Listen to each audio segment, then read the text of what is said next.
ఈ భారీ రైలు ఒక్క క్షణంలో ఎలా ఆగిపోతుందో ఎప్పుడైనా ఆలోచించారా?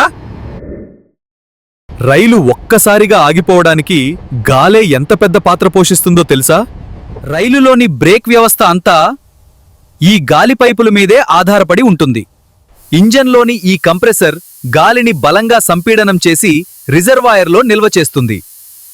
ఈ బోగీలన్నీ బ్రేక్ అవడానికి గాలి ఇంత పొడవుగా ఇలా ప్రయాణిస్తుంది.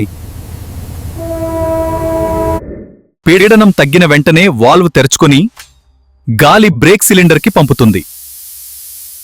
బ్రేక్ షూ చక్రాన్ని బలంగా నొక్కినప్పుడు జరిగే ఘర్షణే రైలు వేగం తగ్గిస్తుంది. అత్యవసర సమయంలో మొత్తం గాలి వెంటనే విడుదలై రైలును క్షణాల్లో ఆపేస్తుంది. ప్రయాణికులు కూడా ఈ చైన్ లాగితే బ్రేక్ వెంటనే యాక్టివేట్ అయ్యేలా వ్యవస్థ ఉంటుంది. అలాంటి సురక్షిత వ్యవస్థల వల్లే మన ప్రయాణం ప్రశాంతంగా పూర్తి అవుతుంది. ఇలాంటి మరిన్ని అందమైన ప్రయాణాల కోసం ఛానల్కి సబ్స్క్రైబ్ చేయండి.